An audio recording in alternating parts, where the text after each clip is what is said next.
Siapa yang bisa percaya gadis yang kulitnya putih dan wajahnya begitu cantik? Adalah si kupu-kupu malam. Hari itu, dia pergi ke sebuah restoran yang mewah. Kecantikan dan tubuhnya menarik semua perhatian. Ternyata dia bertemu dengan pria yang banyak uang. Inilah wisatawan ke Thailand untuk mengalami adat istiadat di sini. Gadis ini duduk di depan pria dengan halus. Pertama kali bertemu dengan gadis ini, pria ini memang tertarik. Semua makanan sudah disediakan di meja. Mereka mulai berbicara. Tiba-tiba, pria ada telepon. Kan Kaeo berbalik, dia ketemu orang yang mengenalnya. Orang ini menuju ke tempat duduk Kan. Lalu mulai berbicara dengan Kan. Ternyata, pria inilah tamu yang lama. Kan berpura-pura bilang dia sedang berdiskusi bisnis sama pelanggan. Pria ini bertanya apakah Kan masih bekerja di tempat bos yang lama. Kan jawab sekarang dia adalah penerjemah.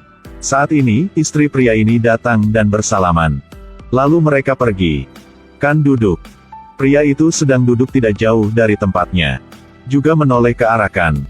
Malam hari itu, Kan dan pelanggan yang baru ke hotel. Bagaimana pria ini bisa menolak segadis yang begitu cantik?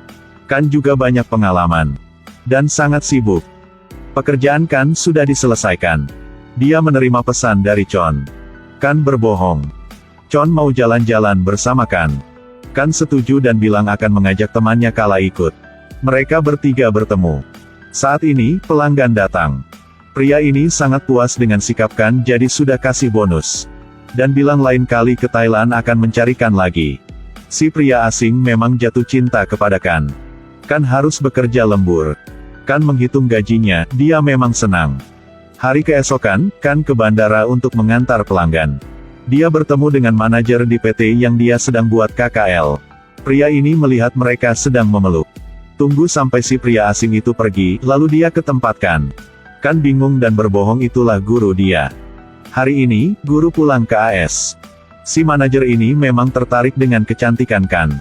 Jadi mau ngajak Kan kemana-mana. Kan menolak karena sekarang dia harus pulang. Si manajer ini mau mengantarkan. Dengan begitu, tujuan Kan sudah didapatkan.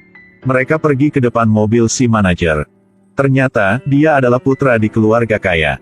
Kan melihat mobil di depan dia. Memang ikan emas. Kan naik mobil pria ini pulang. Sampai di depan sebuah apartemen. Kan menolak permintaan untuk diantar dia ke kamar dari pria ini. Dan Kan juga tidak lupa bilang kata-kata yang halus. Mereka add friend untuk bisa hubungi. Kan melihat pria ini sudah pergi. Lalu dia menyeret koper ke tempat yang beda. Sekarang, dia memang pulang ke rumah. Kecantikan dan tubuhnya membuat semua orang melihat. Sampai toko kelontong di jalan. Hadapi dengan kemarahan dari bibinya. Kan kasih bibi uang. Lalu si bibi ini langsung berubah sikapnya. Benar si rakus uang. Di kamarnya ada banyak surat dari rentenir. Ingat kembali pertemuan dengan Chon. Kan mulai memilih pakaian dan mandi. Ketika dia sedang mandi, ada orang yang sedang melihat. Jika teman dekatmu sukai pacarmu, lalu kamu akan lakukan apa? Hari itu, teman dekat Kan sedang tunggu di tempat yang telah dijanjikan. Chon juga datang. Dan memanggil teman yang sudah tunggu. Saat ini, dia tidak mendengar kata-kata dari Chon. Tapi hanya melihat pria di depan. Jika kamu sukai seseorang, pasti tidak bisa bersembunyi. Dengan kepercayaan diri dari Chon.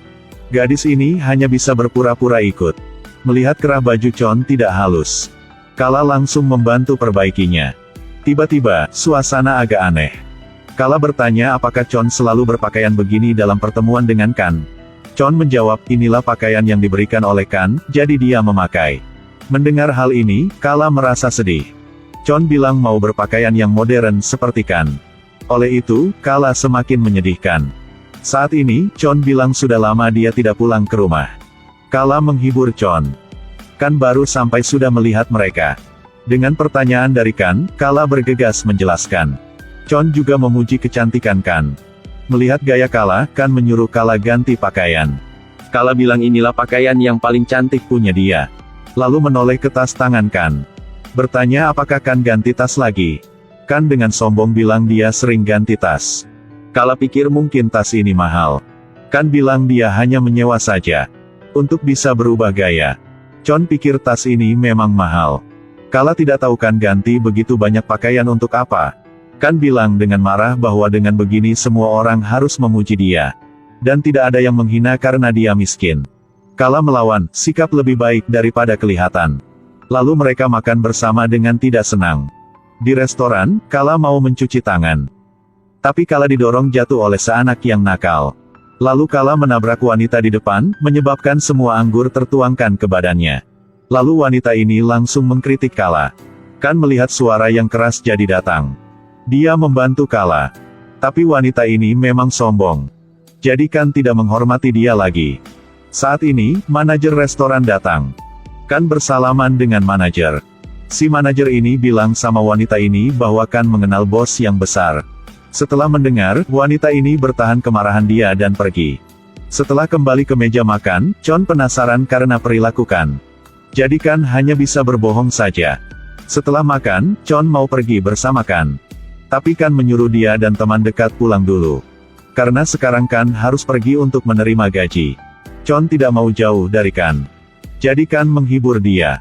Kala sudah melihat mereka. Kan bilang sampai jumpa, lalu pergi. Kala dan Chon membahas untuk memanggil taksi. Tapi Kala marah karena melihat hal yang tadi. Jadi dia memang sedih dan tidak perhatikan apa. Kan kesini. Inilah sebuah bar. Inilah adegan di sebelum pertemuan dengan Chon. Kan baru saja mandi. Lalu si suami dari bibi dia masuk dan mengganggu Kan. Kan sangat ketakutan, dia mendorong si pria ini. Dan berteriak. Saat ini, ada suara dari istri dia. Tahu bahwa istri sudah pulang, lalu dia bergegas berlari. Kan dengan cepat mengunci pintu. Kan memang panik. Saat ini, melihat sebuah gambar dari apartemen di majalah. Kan bertekad akan membeli apartemen ini. Harus meninggalkan rumah yang seram ini. Kan disewa untuk menjadi model mobil. Kehadiran Kan membuat gadis yang lain ketakutan. Saat ini, Kan ke sebuah mobil yang mewah. Tidak peduli mata orang lain. Mulai berfoto dengan mobil. Keinginan menjadi orang kaya memang keras. Saat ini, manajer pergi ke depan Kan. Bilang jadwal kerja berada di sana. Manajer mengingatkan MC dan model beberapa hal. Rapat berakhir, semua pergi. Kan berbalik dan melihat bunga di meja, dia memegang. Lalu berfoto lagi. Dan mengupload di Instagram, dan menunggu berinteraksi dari semua orang. Betul kehidupan palsu. Di sini, pameran mobil resmi dimulai. Manajer mencarikan. Dan menyuruhkan nanti naik panggung untuk memberikan bunga. Saat ini, tiba-tiba seorang putra yang ganteng hadir. Sedang bergegas memperbaiki kancing baju. Kan ketemu ikan berlian ini.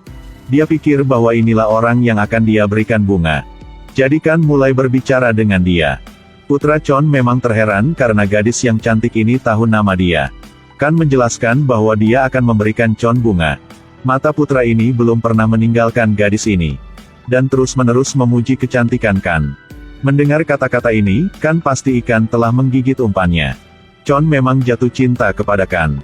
Saat ini, mereka bersama naik panggung. Kan ketemu seorang yang akrab. Oh, inilah wanita di restoran hari itu. Ternyata, wanita inilah istri dari direktur yang kaya banget.